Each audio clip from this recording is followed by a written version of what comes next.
ഞാൻ കാണുന്നത് കഅബ തന്നെ ഒരു വിഗ്രഹമായിട്ട് തന്നെ ഞാൻ കാണുന്നത്. അല്ല അമ്പലത്തിന്റെ ഉള്ളിൽ ഒരു പ്രതിഷ്ഠ, കഅബയുടെ ഉള്ളിൽ എന്തൊക്കെയോ സാധനങ്ങളുണ്ട്.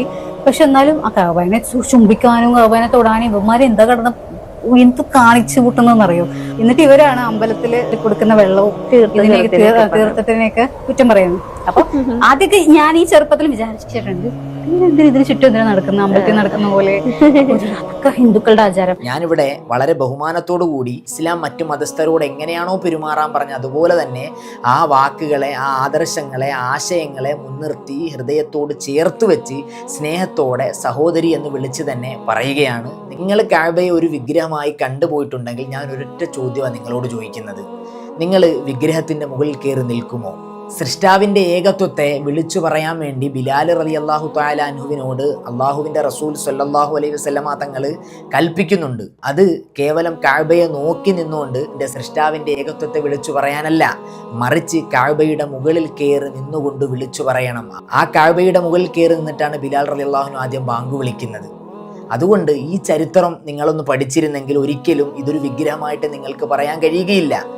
നിങ്ങൾ എന്തൊക്കെയാണ് ചിന്തിച്ചു വെച്ചത്, എത്രയൊക്കെ മോശമായ രീതിയിലാണ് മുസ്ലിം മത വിശ്വാസികളെ നിങ്ങളൊക്കെ സമൂഹത്തിന് മുമ്പിൽ പറയുന്നത്, നിങ്ങൾ ചിന്തിക്കുന്നത്. കേവലം ആലപ്പുഴ ജില്ലയിൽ നിന്ന് സൃഷ്ടാവിൻ്റെ മുമ്പിലേക്ക് സുജൂദിൽ വീഴുന്ന ഞാനും ലണ്ടനിലും ദുബായിലും ഒക്കെ കിടന്നുകൊണ്ട് സുജൂദിലേക്ക് വീഴുന്ന ആളുകൾക്കും ഒരു കേന്ദ്ര ബിന്ദു ഉണ്ട്, അതാണ് കഅബ. അത് നിങ്ങൾക്ക് തിരിച്ചറിയണമെങ്കിൽ നിങ്ങൾ വർഗീയത മാറ്റിവെച്ചിട്ട് ചരിത്രം നല്ല രീതിയിൽ പഠിക്കാൻ തയ്യാറായാൽ എല്ലാവരെയും ചേർത്ത് പിടിക്കാനും എല്ലാ മതസ്ഥരോടുമുള്ള റെസ്പെക്റ്റ് നിങ്ങളുടെ മനസ്സിലുണ്ടാകും. നിങ്ങൾ പറഞ്ഞല്ലോ ആ കഅബയുടെ ഉള്ളിൽ എന്തൊക്കെയോ ഉണ്ടെന്ന്. എന്തുണ്ടെന്ന് പറയുന്നത്? കേവലം മാർബിളിനാലുള്ള തൂണുകളുണ്ട്, പ്രാർത്ഥനയ്ക്ക് വേണ്ടി ശൂന്യമായ കുറച്ച് സ്ഥലമുണ്ട്. ഇതാണ് കഅബയ്ക്കകത്തുള്ളത്. എന്തുകൊണ്ടാണ് ഈ കഅബയിലേക്ക് ഈ ലോകത്തിലുള്ള എല്ലാ മുസ്ലിങ്ങളും തിരിഞ്ഞു നിൽക്കുന്നത്? അതാണ് ഞങ്ങളുടെ ഏറ്റവും വലിയ അഡ്രസ്സ്. ഒരു നിമിഷം നിങ്ങളൊന്ന് ചിന്തിക്കുക. നിങ്ങൾക്കിവിടെ മക്ക വിജയത്തിൻ്റെ ചരിത്രം അറിയില്ലല്ലോ. ഞാൻ ഇവിടെ നിന്നുകൊണ്ട് ഒരു കത്തിലൂടെ നിങ്ങൾക്ക് ഈ വിഷയം എത്തിച്ചു തരികയാണ്.